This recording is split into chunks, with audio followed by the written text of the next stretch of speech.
사랑하는 성도 여러분, 많이 춥습니다. 하지만 우리 마음까지 냉해져는 아니 되겠지요. 예수의 사랑 안에 우리가 거하고 우리 안에 주님이 거하기에 우리는 더욱더 따뜻한 마음으로 세상을 대표낼 수 있는 우리가 되기를 소망합니다. 주의 사랑으로 오늘 하루도 살아내기를 원합니다. 주님을 예배함으로 여러분, 우리가 더욱더 주님의 기쁨이 되고 또 주님께서 우리에게 주시고자 하는 그 복들을 다 받아 누림으로 세상 많은 이들에게 진정 살아계신 주님을 마음껏 우리 증거하며 살아갈 수 있기를 간절히 빌고 소망합니다. 오늘 말씀은 요한복음 19장 17절로 27절입니다. 빌라도는 이제 결국 예수님을 십자가에 못 박아 죽도록 사형을 언도합니다. 그리고 무리는 예수님을 이제 골고다로 끌고 가서 다른 두 죄수와 함께 십자가에 못 박게 됩니다. 좀 전에 불렀던 찬양의 가사에는 이 골고다라는 이 말 대신에 갈보리라고 이렇게 가사로 불렀는데요. 성경 원어에는 골고다가 맞습니다. 그런데 이 골고다를 라틴어로는 갈보리로 표기됩니다. 그리고 그 뜻은 오늘 본문 17절에 보듯이 해골이라는 뜻으로 같습니다. 해골입니다. 이 지형의 모양이 해골을 닮았다라는 말도 있고요. 이곳에서 사형이 집행되었기 때문에 그래서 그렇게 해골이라, 골고다라, 갈보리라 이렇게 이해되기도 합니다. 앞서 요한복음 18장 31절에 보면 유대인들은 자, 우리에게는 사람을 죽이는 권한이 없나이다 라고 했는데요. 그러니까 직접적으로 사람 죽이는 일에 관여하지는 않겠다라는 것이지요. 그뿐 아니라 18장 28절, 요한복음 18장 28절에 보면 더럽힘을 받지 않기 위해서, 자기들이 더럽혀지지 않기 위해서 그들은 빌라도 관청에도 들어가지 않았어요. 6월절에 떡 떼는 그 거룩함, 여기에 문제가 될까봐, 더럽혀질까봐 그들은 빌라도 관청까지도 들어가지 않았단 말입니다. 그런데 빌라도는 참 친절하지요. 보면 29절에 보면 밖으로 나와서 무리에게 말하고, 다시 33절에 예수님을 신문하기 위해서 또다시 관청으로 들어왔다가, 그리고 요한복음 19장 4절에는 이제 예수님을 데리고 다시 관청 밖으로 나오는 것을 봅니다. 계속해서 들랑달랑 하는 거예요. 왜? 이 유대인들이 관청 안으로 들어오진 않거든요. 그러니까 예수님을 신문하는 곳은 바로 관청 안이었고요. 빌라도 법정. 근데 이 유대인들에게 말해주기 위해서 또 나갔다가 들랑달랑 하는 거예요, 지금.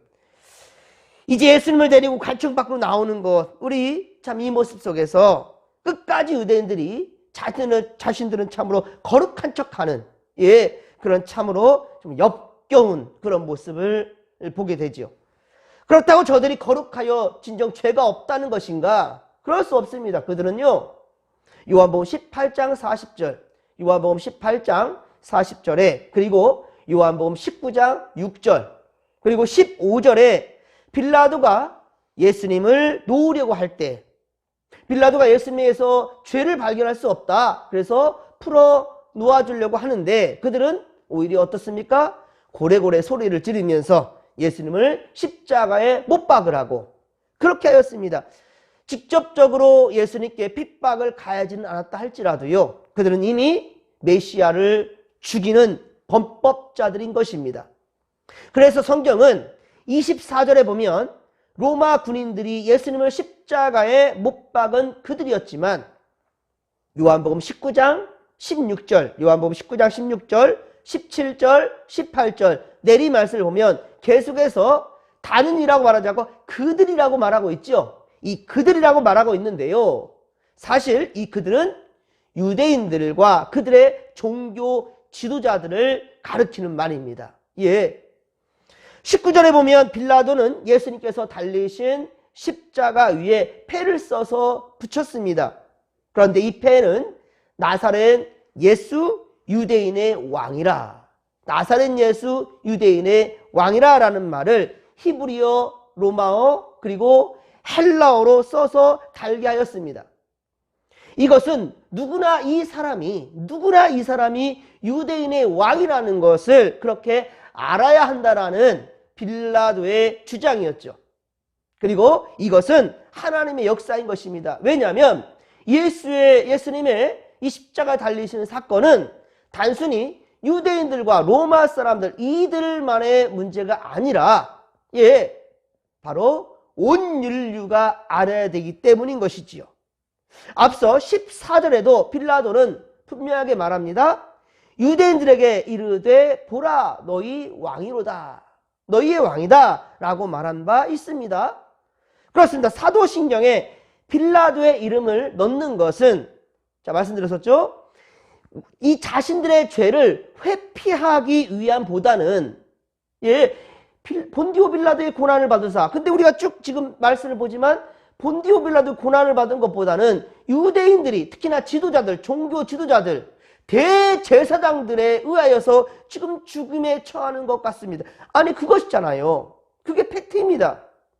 그런데 우리가 사도신경에 본디오 빌라도의 고난을 받으사 대표성을 빌라도의 이름을 세우고 있지만 이것은 분명한 이유가 있다라고 역사적 사실을 알리기 위함이다라는 것을 제가 말씀을 드렸습니다. 단순히 유대인이다라는 표현보다도 또 베드로나 어떤 제자들의 이름들, 이러한 이름들은요 이 당시 특히나 말씀드렸었지만 베드로나 요한, 야고보 이런 시몬 널렸습니다. 이 시대에 특정인으로서 그렇게 특정 지을 수가 없는 것이죠. 그런데 이 당시 때 본디오 빌라도라는 것은 로마 역사에 기록되어 있고 세계에서도 아는 그 역사입니다. 그렇기 때문에 그렇게 본디오 빌라도라고 이렇게 말했을 뿐이고요. 사실은 예수님을 십자가 못 박게 하신 것은 그들이다, 저들이다. 바로 1차적으로는 유대인인 것이고요. 그리고 예수님은 온 인류를 위해 이 세상에 오셔서 십자가 달리셨죠. 분명 우리의 죄 때문인 것입니다. 하지만 유대인의 왕은 결국 유대인에게서 배척받고 결국은 이방인들의 왕이 된 것은 맞습니다. 사실 역사적으로 보면 예수님 오신 후 380년 380년에 기독교를 국교로 로마는 그렇게 정하게 됩니다. 예수는 이방인의 왕이 되셨습니다. 그러나 2000년이 지난 지금도 이 유대인들은 지금도 예수님을 인정하지 않아요. 예수님을 지금도 유대인들은 메시아로 인정하지 않습니다. 예수님은 하나님의 나라를 이 땅에 건설하고 그리고 이끌어 가신 어떤 의미에서는 정치가이기도 하지요. 하지만 세상의 정치인들은 어떻습니까? 자기 권력을 가지고 임으로 다스리려 하지만 예수님은 낮아짐으로써 그렇게 다스렸단 말이에요. 세상 권력은 강제력을 가지고 사람들을 그렇게 통제하려 하지만 예수님은 성령으로 우리 인간들의 마음들을 변화시킨다는 거예요. 우리의 마음들을 변화시켜서 사람들을 자발적으로 그렇게 충성하게 하고 그리고 섬기게 하는 그렇게 사람들을 변화시키며 우리 하나님은 다스리기를 원하신다는 거예요. 세상 권력은 포악합니다. 그리고 무자비하고요. 사람들에게 자유를 빼앗기도 합니다. 그러나 예수님은 어떻습니까? 온유하고 겸손하며 이 모든 인류에게 자유를 주셨습니다. 세상 권력은 남들에게 착취하여 자기를 채우려고 자기의 유익을 채우려고 그렇게 들지만 예수님은 자기를 비우셨습니다. 자신을 비우시고 그래서 남들을 채워주려고 하셨습니다. 세상 권력은 이 땅의 것들을 지향하지만 그러나 예수님은 하늘나라를 소망하게 합니다. 모든 세상 권력은 시간이 지나면서 허무해지고 그렇게 끝이 나지만 예수님은 영원하심, 영원하심을 위하며 그것을 우리에게 가르쳐 주시는 분이라는 사실을 믿으시기 바랍니다. 우리는 영원한 세상을 향해 나아가는 거예요. 이 땅에서는 고난 많고 힘든 일도 참 많고 병마에 시달리기도 하지만 저 하나님의 나라는 영원한 나라이고 우리는 반드시 그 나라를 소망하다가 그 나라에 가게 된다는 것을 믿으시기 바랍니다. 사랑하는 성도 여러분, 예수님의 제자들이란 그래서 예수님께서 하신 방법으로 이 땅에 하나님의 나라를 이뤄가는 자들이에요. 예, 이 땅에 하나님의 나라를 이뤄가다가 결국 주님께서 부르실 때 우리는 진정 주님의 나라에 들림받게 된다는 사실입니다. 여러분, 이 땅에 수많은 순교자들이 있었습니다. 이 땅의 삶만이 전부였단다면 그들은 참으로 억울한 인생들이죠. 예. 그런데 어떻습니까? 그 순교자들은 전부 영원한 나라, 하나님의 나라를 소망했던 거예요. 예. 그리고 그곳에 다 이르게 되었다는 사실을 여러분 믿으시기 바랍니다. 그리고 우리 또한 역시 이 믿음을 지키다가 주님 나라 가야 된다는 것이지요. 그렇습니다. 여러분, 다른 길은 없습니다.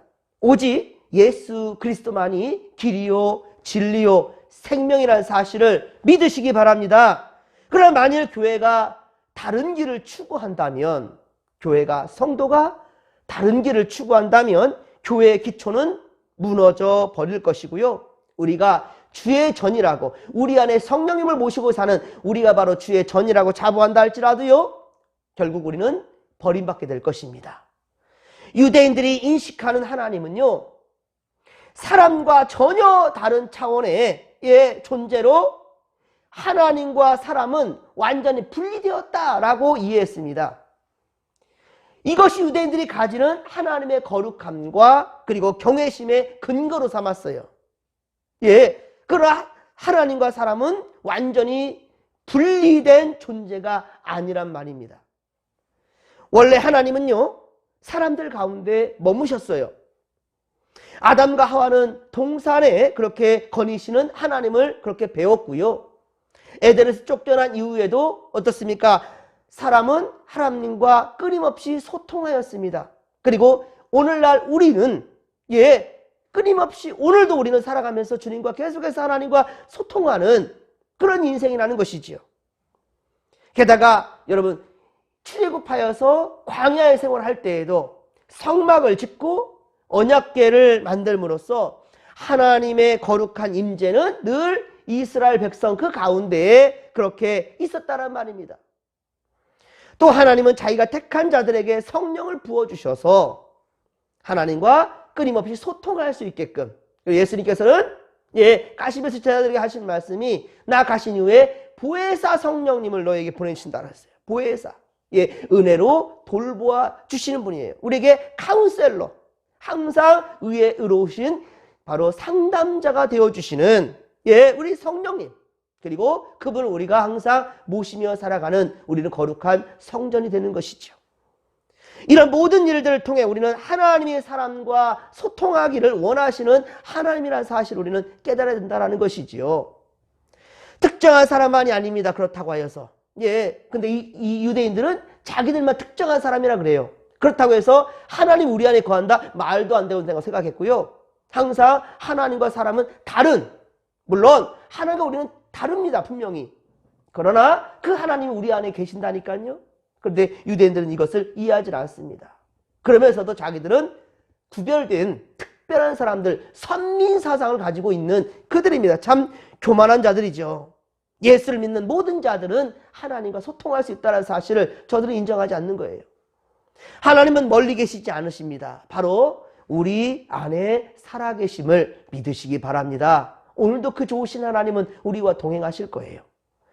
그렇습니다. 예수님이 나와 아버지는 하나다라고 말씀하셨는데요. 자기가 아버지 안에, 아버지께서 자기 안에 그 계시다라고 말씀하시면서 그와 같이 우리도 바로 다 예수 안에 있기를 주님은 원하셨습니다. 그것이 바로 진정한 연합이지요. 이것을 우리는 또한 추구해야 된다는 겁니다.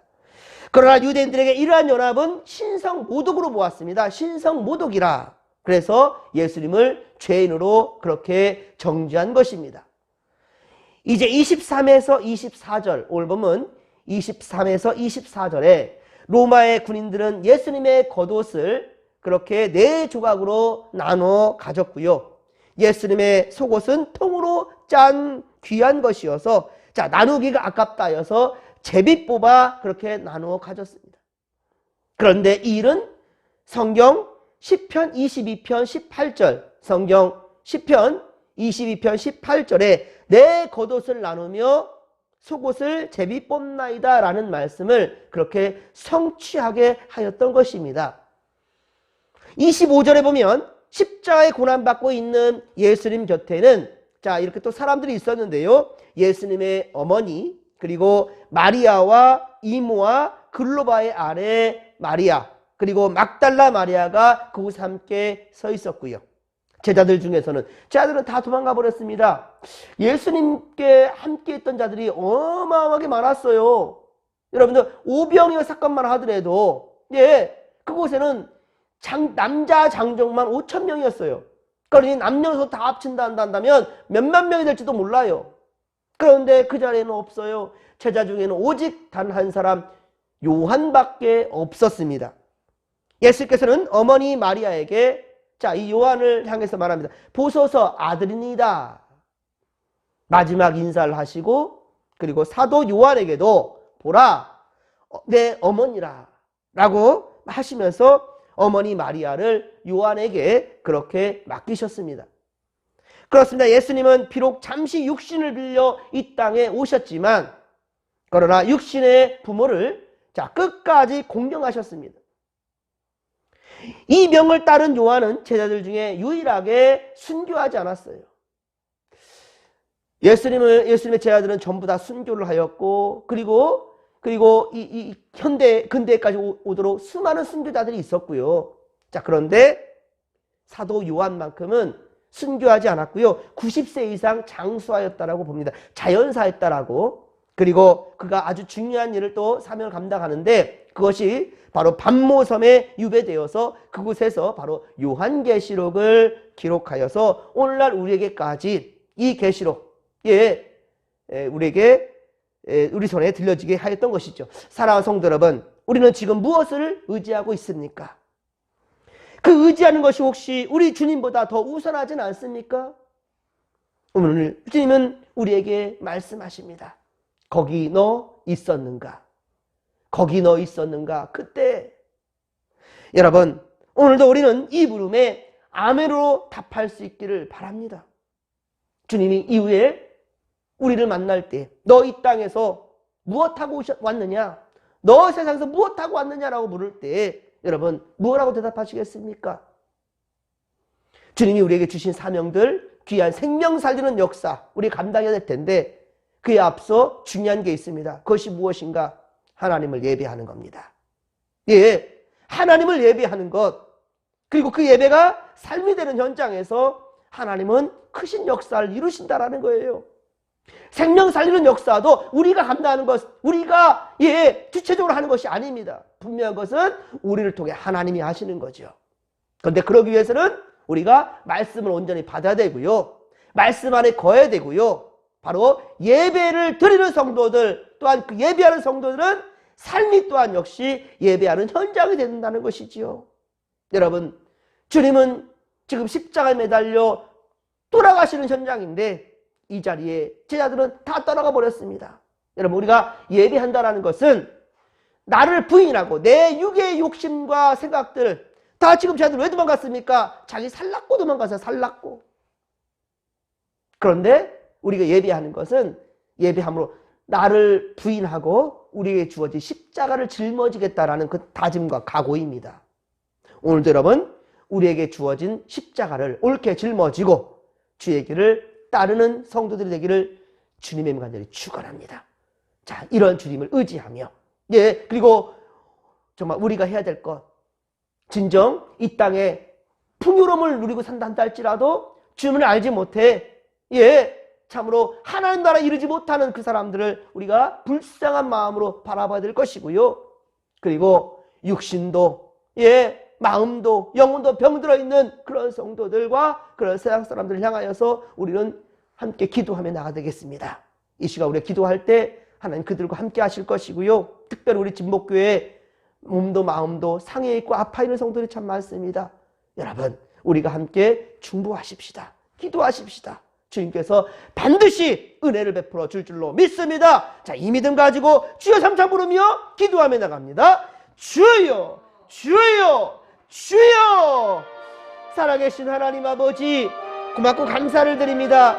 은혜 충만 성령 충만 말씀 충만으로 함께하여 주시옵소서. 주여, 우리는 주의 백성이요 주의 자녀들입니다. 그러하게 우리는 어떻습니까? 주님 사랑하는 사랑으로 세상을 품어내야 될 것일지니 주여, 오늘도 우리의 인간적인 생각과 세상적인 욕심 가지고 하나님 아버지 살아가지 않게 하시고 진정 우리의 이 욕심들을 털어내며 십자가에 다 내려놓으며 우리 하나님 아버지 우리에게 주어진 십자가를 옳게 짊어지고 주의 길을 따르게 하여 주시옵기를 원합니다. 이 십자가란 내 유익이 아니라 세상을 살려내는 것이요 남의 유익을 구하는 것일지니 내 유익이 아니라 많은 이들의 유익이요 진정한 그 유익 구원의 역사이오니 하나님 아버지 오늘도 만나는 모든 자들 앞에 아버지여 참 진리요 길이요 진리요 생명인 것을 우리가 아버지 보여줄 수 있도록 주여 도와주시옵시고 우리를 통하여서 하나님의 선한 역사를 나타내 보여 주옵소서. 함께하여 주시옵소서.